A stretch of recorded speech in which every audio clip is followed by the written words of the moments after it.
दोस्तों, Hindustan aeronautics limited की बात करें तो यहाँ पे काफ़ी बड़ी अपडेट निकल के आ रही है।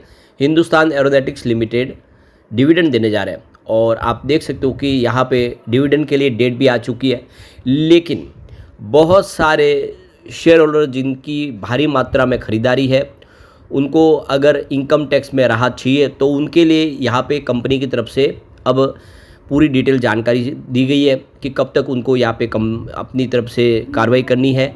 और जो यहाँ पे अपनी तरफ से जो पहले से ही अप्लाई करेगा उसी को उसका फ़ायदा मिल पाएगा, नहीं तो इनकम टैक्स में उनको वो बेनिफिट नहीं मिल पाएगा। तो इसको लेकर जो अपडेट है उसको समझने की कोशिश करेंगे। इसके अलावा एक एमओयू साइन किया है, क्या है उसके मायने उसको समझने की करेंगे बात। ऐसे तो अभी इस समय देखें तो डिफेंस सेक्टर के लिए आने वाला जो समय वो गोल्डन पीरियड कह सकते हैं। हिंदुस्तान आत्मनिर्भर भारत के तहत इंडिया में ही अब डिफेंस के प्रोडक्ट बनाएगा और इसको एक्सपोर्ट करेगा। दूसरी तरफ अगर हम एचएएल की बात करें तो यहाँ पे देखो कि कंपनी की Q1 की डेट आ चुकी है और इसके अलावा कुछ और बड़ी अपडेट है। कंपनी को सर्टिफिकेट मिला है अपने Q1 को लेकर। साथ में यहाँ पे देख सकते हो कि ब्रोकरेज हाउस बहुत ज़्यादा बुलिश है बीएल को लेकर। तो इन सारी बातों को जानेंगे इस वीडियो के माध्यम से। लेकिन फ्रेंड्स, उससे पहले अगर आप पहली बार हमारे चैनल पे आए तो चैनल को सब्सक्राइब कर दीजिए, एक बेल आइकॉन दबा दीजिए ताकि जब भी नया वीडियो बने पहला नोटिफिकेशन आपको मिले। वीडियो पसंद आए तो लाइक से जरूर कीजिए। चलो फ्रेंड्स, वीडियो स्टार्ट करते हैं। मैं हूँ आपका दोस्त एसबी दवे और हमारे अपने चैनल ऑनलाइन कमाई में आपका बहुत बहुत स्वागत है। सबसे पहले एचएएल के कारोबार की बात करें तो फ्राइडे को 4858 पर क्लोजिंग थी, जहाँ पे 1.17% की गिरावट हुई। इस गिरावट के पीछे वजह बाजार में बड़ी गिरावट, फ्राइडे को काफ़ी बड़ी गिरावट हुई थी एफआई की बिकवाली की वजह से। अब इसकी परफॉर्मेंस देखें तो पिछले 3 महीनों में इसने 15% का पॉजिटिव रिटर्न दिया है, यानी पिछले 3 महीनों से स्टॉक फिर चलना शुरू हुआ। लेकिन पिछले 1 साल में इसने 11.35% का निगेटिव रिटर्न दिया है, यानी जिसने साल भर पहले निवेश किया होगा उसको नुकसान हो रहा है स्टॉक के अंदर। पिछले 3 ईयर का जो रिटर्न है वो 458% का, जो काफ़ी अच्छा है। यानी पिछले 3 सालों में ये काफ़ी बेहतर रिटर्न देने में कामयाब रहा स्टॉक। और पिछले 5 सालों में इसने 947% का मल्टीबैग रिटर्न दिया है, यानी स्टॉक काफ़ी बेहतर कर चुका है। अब जो बड़ी अपडेट निकल के आ रही है, यहाँ पे देख सकते हो कि एचएएल की तरफ से जो एक्सचेंज को जानकारी दी है तो उसमें आप देख कंपनी की तरफ से 15 रुपीज़ फाइनल डिविडेंड घोषित किया गया है पर इक्विटी शेयर के लिए, जिसकी फेस वैल्यू 5 रुपीज़ है। तो 300% का कंपनी इस बार डिविडेंड देने जा रही है। और बोर्ड ऑफ डायरेक्टर की तरफ से 27 जून 2025 की जो मीटिंग हुई उसमें इसके ऊपर रिकमेंडेशन दी गई है और एनुअल जनरल मीटिंग के अंदर इसका फैसला होगा। अब यहाँ पे इनकम टैक्स 1961 के तहत आप देख लो कि अगर आपको डिविडेंड जो है मिल रहा है उसके ऊपर अगर आपको बेनिफिट लेना है, रिबेट लेना है इनकम टैक्स का, तो उसको लेकर यहाँ पे अपडेट जारी की गई है। जो बड़े शेयर होल्डर जिनके भारी मात्रा में डिविडेंड आने वाला है और वो चाहते हैं कि उनको टैक्स एग्जम्पशन मिले, तो यहाँ पे उनको अपनी डिटेल जो है वो डॉक्यूमेंट शेयर करने होंगे। केफिन टेक्नोलॉजी जो इनके शेयर ट्रांसफ़र एजेंट है और रजिस्ट्रार है, तो उनको वो सारी उनकी डिटेल देनी होगी, तभी उनको देख लो कि टैक्स एग्जम्पशन मिल पाएगा। और बाद में अगर वो डेट के पहले उसमें आप देखें तो 21 अगस्त 2025 ये डेट आपको ध्यान रखनी है। 21 अगस्त 2025 के पहले पहले आपको केफिन टेक्नोलॉजी से कांटेक्ट करके आपकी सारी डिटेल देनी होगी, तो आपको टैक्स में बेनिफिट मिल जाएगा। तो आप देख सकते हो अगर ये डेट निकल जाती है 21 अगस्त की, तो उसके बाद में आपको उसका फ़ायदा नहीं मिल पाएगा और इसी को लेकर कंपनी ने जानकारी दी है। अब यहाँ पे देखो कि हिंदुस्तान एरोनॉटिक्स लिमिटेड 2 फैसले किए। एक तो 15 रुपये का उन्होंने डिविडेंड देने का ऐलान कर दिया, साथ में उन्होंने लागत की जांच करने के लिए कंपनी के तौर पे देखिए S Murthy and company LLP को अपॉइंट किया है। इस लाभांश की सिफारिश में आप देखें तो 25 रुपये अंतरिम लाभांश के बाद दी गई है और वित्त वर्ष 2024 का ये दूसरा लाभांश है।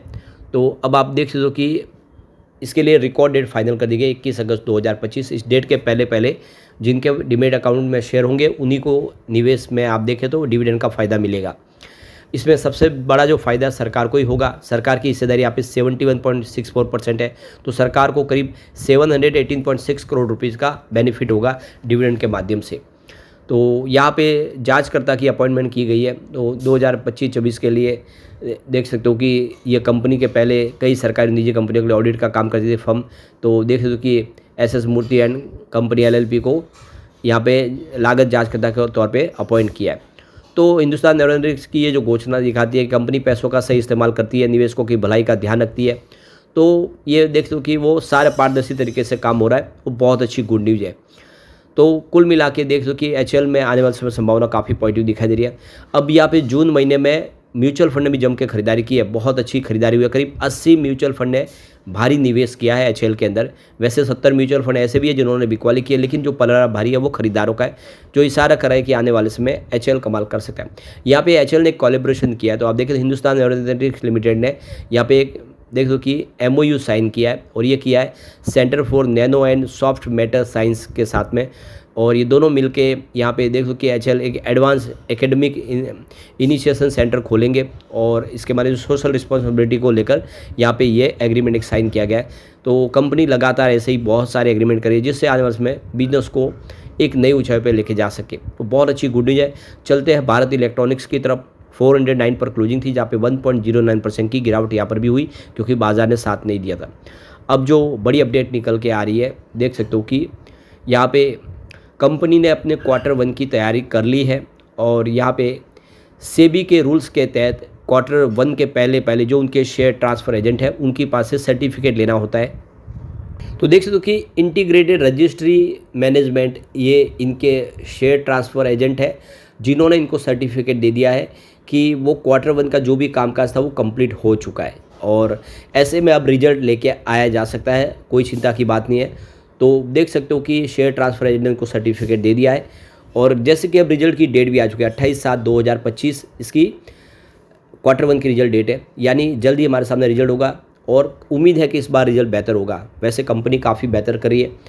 और यहाँ पे एक जो बड़ी अपडेट निकल के आ रही है कि रिजल्ट की सीजन शुरुआत हो चुकी है। आने वाले समय डिफेंस कंपनियों की तरफ से भी नतीजों का ऐलान किया जाएगा। भारत में डिफेंस एक ऐसा थीम बन गया है जो लॉन्ग टर्म स्ट्रक्चर ग्रोथ के लिए तैयार नज़र आ रहा है। हाल फिलहाल की घटनाओं को ग्लोबली डिफेंस एक्सपेंडिचर को पुश करने के लिए आने वाले समय इसमें और बढ़ाने का काम किया जाएगा। सरकार की तरफ से इसमें और निवेश के बारे में सोचा जाएगा। तो इस समय डिफेंस के स्टॉक काफ़ी अट्रैक्टिव नज़र आ रहे हैं लॉन्ग टर्म के पोर्टफोलियो के इसमें निवेश के बारे में। तो यहाँ पे नोमा इंस्टीट्यूट इक्विटी ने एक अपनी रिपोर्ट जारी की है। उनका कहना है Q4 फाइनेंशियल 2025 में कवरेज होने वाले डिफेंस कंपनियों ने शानदार प्रदर्शन किया है। इलेक्शन और अन्य कारणों से देख सकते हो कि Q4 का मोमेंटम कमजोर रहा था, लेकिन चौथी तिमाही में ऑर्डर इंटेक और एग्जीक्यूशन में शानदार रिकवरी दर्ज की गई है। ब्रोकरेज को डिफेंस इलेक्ट्रॉनिक सेगमेंट का आउटलुक जब बहुत ज़्यादा बेहतर नज़र आ रहा है। अगले 5 सालों के लिए यह segment defence budget outflow growth 7 से 8% CAGR के मुकाबले 2 से 3x ज़्यादा रफ्तार से ग्रोथ करने की उम्मीद है। डिफेंस मॉडर्नाइजेशन और लोकलाइजेशन पर फोकस बढ़ने से डबल बेनिफिट इस सेगमेंट को मिलेगा। देश में बने हथियारों को सेना में शामिल करने की प्रक्रिया धीमी है, जिसके कारण डिफेंस इलेक्ट्रॉनिक्स की अपॉर्चुनिटी बढ़ी है। पिछले 3 दशकों से भारत का डिफेंस एक्सपेंडिचर ग्रोथ 8% रहा है। Europe, middle east, east Asia crisis ने डिफेंस इक्विपमेंट में लोकलाइजेशन को बढ़ाने की जरूरत दिखाई है। इसके कारण प्राइवेट प्लेयर भी गोल्डन पाइपलाइन खुल रहे हैं और प्राइवेट प्लेयर भी तेज़ी से इसमें आ रहे हैं। तो इंपोर्ट सप्लाई चेन क्राइसिस के कारण घरेलू हथियारों का इंडक्शन स्लो हो रहा है। नतीजन इंडियन आर्म फोर्सेज अगले 2-3 सालों के लिए अपने वर्तमान फ्लीट साइज को मॉडर्न करने पर फोकस करेगी। नतीजन डिफेंस इलेक्ट्रॉनिक सेगमेंट को बड़ा लाभ मिलेगा। तो मिलिट्री और डिफेंस की तरफ से दो इसमें प्रोक्योरमेंट प्रोसेस को शॉर्ट करने की कोशिश है। टाइमलाइन को 96 वीक्स से घटाकर 24 वीक्स पर लाने की ज़रूरत है। कुल मिला के इस सेक्टर को काफ़ी फायदा होगा। तो जो डिफेंस के इलेक्ट्रॉनिक्स बनाने वाली कंपनी है भारत इलेक्ट्रॉनिक्स, उसको बड़ा बेनिफिट हो सकता है। तो ब्रोकरेज ने कहा कि 2-3 सालों में इंडियन डिफेंस स्टॉक की री रेटिंग हुई है और कई सारे स्टॉक वैल्यूएशन के लिहाज से प्रीमियम पर ट्रेड करें। डिफेंस कंपनियों का ऑर्डर बुक, ऑर्डर पाइपलाइन, जो पॉलिटिकल पोजीशन और एक्सपोर्ट पर फोकस देकर इस समय भले ही हाई वैल्यूएशन हो लेकिन अट्रैक्शन बना हुआ है। ये स्टॉक आने में कमाल कर सकते हैं, यानी BL बेहतर हो सकता है। लेकिन फ्रेंड्स, कोई भी इन्वेस्टमेंट करने से पहले अपने फाइनेंशियल एडवाइजर से एडवाइस ले ले या अपना खुद का रिसर्च करें, क्योंकि मैंने वीडियो आपके एजुकेशनल पर्पज़ के लिए ही बनाया। वीडियो पसंद आए तो लाइक से जरूर कीजिए और चैनल को सब्सक्राइब कर दीजिए। Thank you friends.